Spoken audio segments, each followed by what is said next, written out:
And top of the evening to you. Happy Sunday. Welcome to Dateline on Just Television, the People's Pride. My name is Francis Ofulue.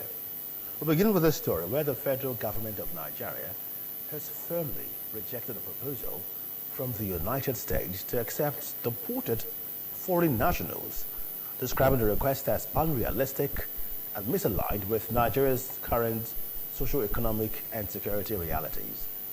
Speaking with newsmen, the spokesperson for the Ministry of Foreign Affairs, Mr. Kimiebi Ebienifa, said the decision was based on a comprehensive assessment of the potential consequences and rooted in national interest. He emphasized that while countries such as Rwanda, Eswatini, and South Sudan had agreed to cooperate with the U.S. on deportation arrangement, Nigeria would not follow suit. In July, the Minister of Foreign Affairs, Ambassador Yusuf, the Federal Road Safety Corps, has commended the First Lady, Senator Oluremi Tinubu, for her donation of 110 million naira to support victims of road traffic crashes. A statement by the Corps Marshal of the FRSC, Mr. Shehu Mohammed, described the First Lady's gesture as an act of uncommon compassion, and a demonstration of the renewed hope agenda in action. The statement noted that the donation would bring relief, dignity, and renewed confidence to the families of the 22 canoe athletes who tragically lost their lives in a road traffic crash earlier this year. It reaffirmed FRSC's commitment to reducing road traffic crashes to the barest minimum and ensuring that victims receive prompt support. Now, Christians have been encouraged to show themselves grateful in everything. The zonal pastor of the Redeemed Christian Church of God, Desire of Nations Model Parish, Asaba, Pastor Charles Obukofe, underscored the need for such expression of gratitude at today's service of the church. The report.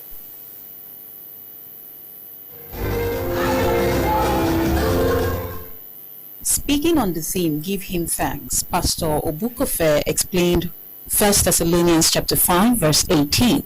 He exhorted the congregation not to be embittered by tough situations, but to be grateful to God who allowed certain circumstances and who was capable of turning things around as long as they maintained their trust in Him.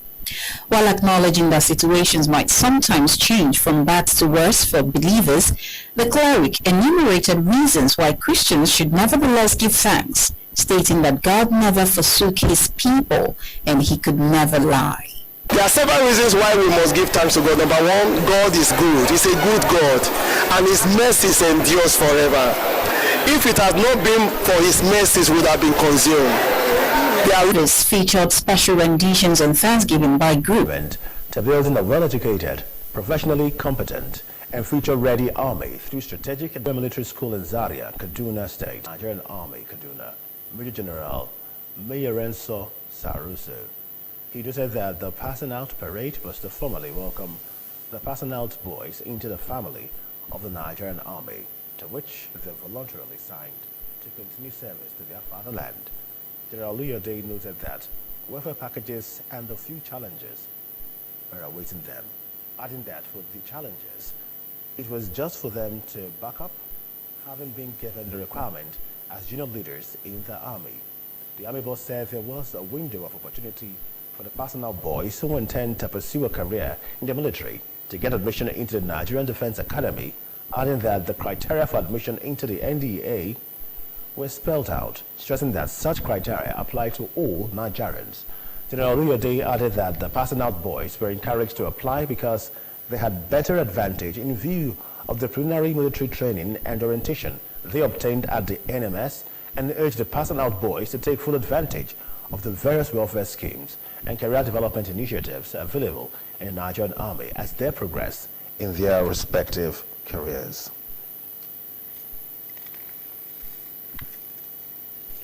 The Nigerian Education Loan Fund, NEL Fund, has said that the student education loan by the federal government is repayable, noting that the fund has already received 760,000 applications from interested students.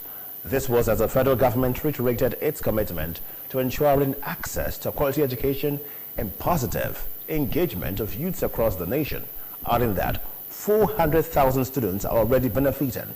Nelson spoke during a one-day capacity building for students at the University of Port Harcourt, Rivers State. The managing director of Nelson, Mr. Akintunde Soya, said that over 760,000 students have registered to access to student loan. He explained that the loan was structured to ensure that beneficiaries received stipends for their upkeep directly, while the school fees were paid directly to the school on their behalf.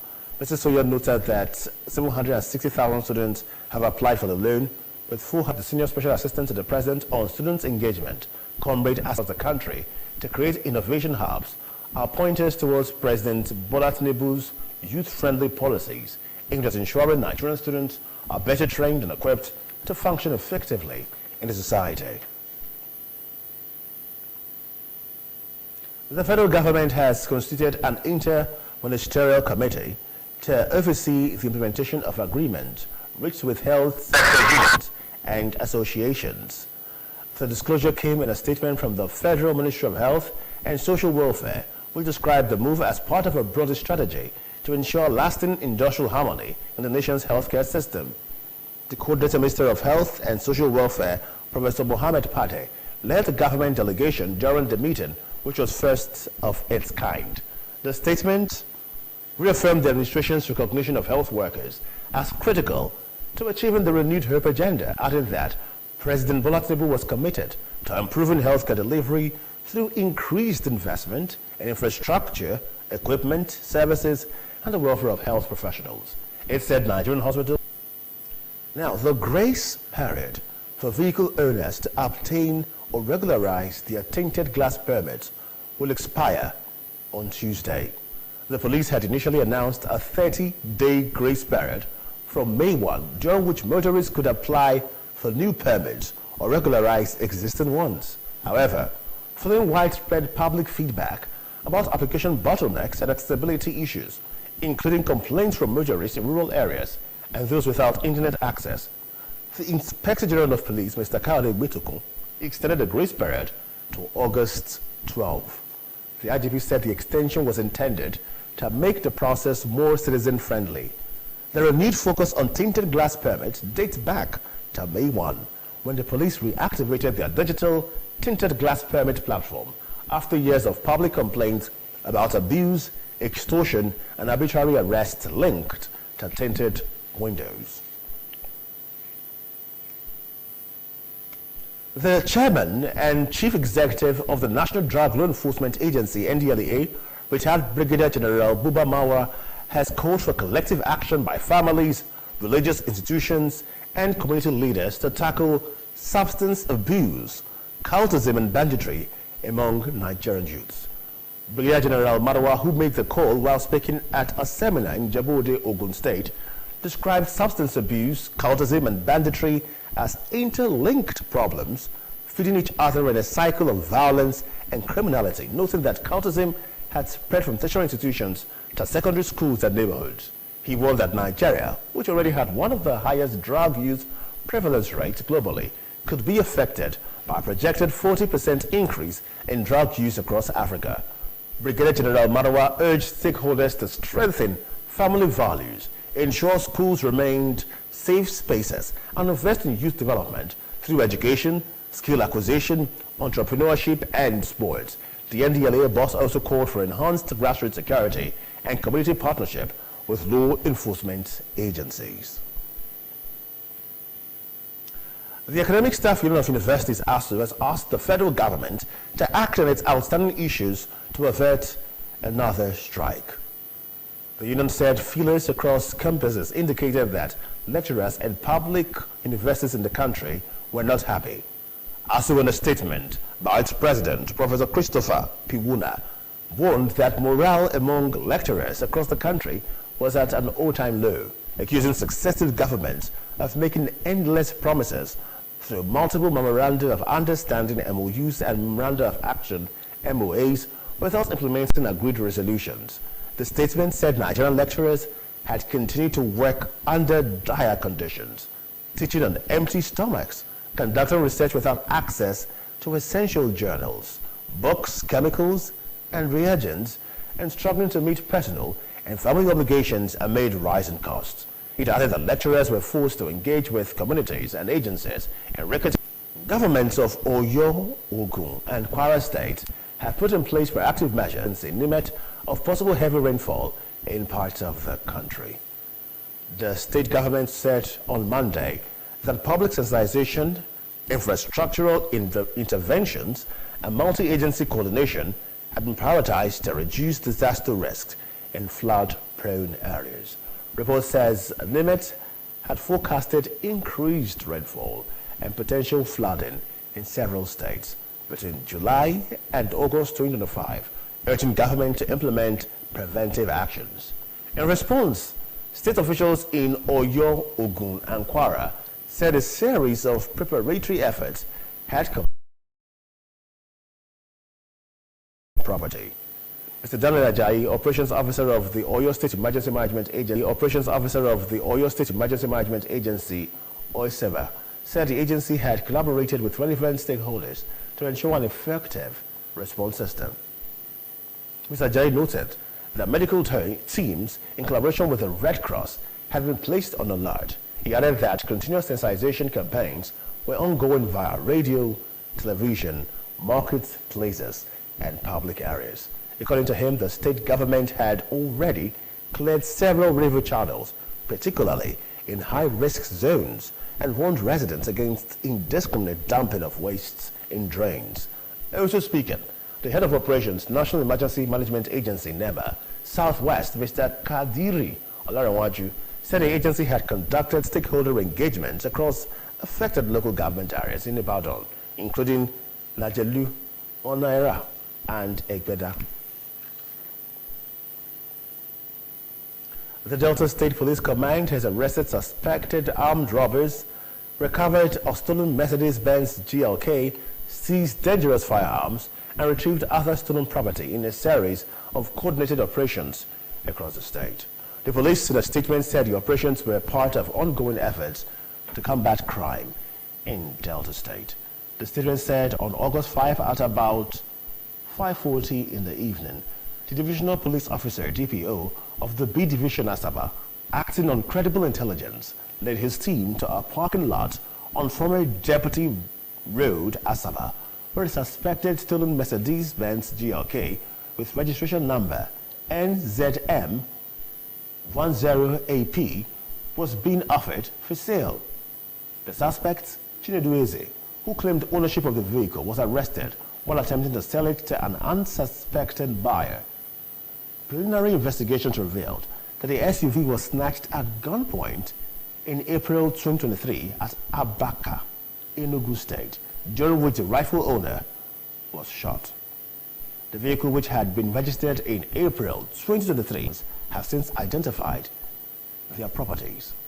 The statement attributed the successes to timely information from the public, urging residents to promptly report suspicious persons or activities, as early reporting was key to preventing crime. The global scene is next as we join our World News Desk. The new Consul General of Brazil to Nigeria, Ambassador Manuel Inocencio, has expressed the need to significantly enhance visa processing, prioritize tourism, trade and economic cooperation between Nigeria and Brazil. Speaking during his reception at the office of the Nigerian-Brazil Chambers of Commerce and Industry, the Consul General stated that his tenure will prioritize not only streamlining Brazil visa applications for Nigerian citizens, but also fortifying economic relations between Brazil and Nigeria, with an emphasis on boosting bilateral trade and investment prospects. He added that his office will continue to prioritize and promote tourism between the two nations, showcasing Brazil's rich cultural heritage and Nigeria's dynamic culture scramble unfolded after President Donald Trump announced he would meet his Russian counterpart, Vladimir Putin, next week in Alaska, as European leaders rushed to understand the terms of the meeting and to ensure Ukraine was not being left out of the discussions about its future. In the English countryside yesterday, European officials presented their case to Vice President J.D. Vance in a hastily arranged meeting The leaders of the several European nations said they supported Trump's diplomatic efforts, adding that any peace talk must be preceded by a ceasefire, and the Ukraine itself must be actively involved. Ukrainian President Volodymyr Zelensky was not named as a participant in the Alaska summit to take place Friday between Trump and Putin. However, the White House has not completely ruled out including Zelensky. Two sources familiar with the matter said one White House official stressed that anything involving Zelensky would likely happen after the Trump during the tour of the United Nigerian Textile Limited (UNTL) described the factor's revival as a litmus test for broader industrial renewal, stating the Tinubu administration was committed to repositioning the CTG industry as a backbone of inclusive growth, while attributing the decline of UNTL to uncontrolled imports, smuggling, and lack of copyright protection, which allowed substandard products to flood the market. The national president of the Natural Oil and Gas Suppliers Association of Nigeria, Mr. Bennett Okorie, has directed members to resume petroleum supply to telecom tower managers, IHS Towers, a leading independent owner, operator, and developer of shared communications infrastructure. The union had earlier instructed its members to halt supplies to IHS and others due to the debt amounting to billions of naira.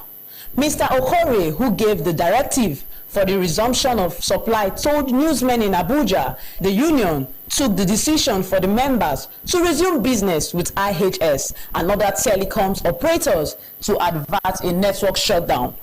He, however, warned that if the matter was not resolved within 7 days, the suppliers would resume services withdrawal without further notice.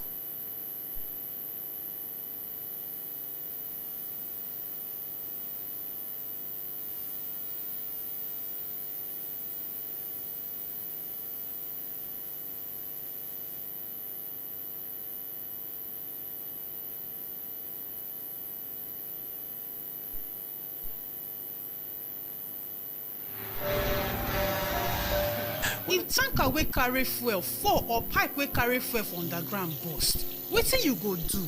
You go begin bail fuel put for your bucket, or you go run comot far for where the fire go soon come. Na only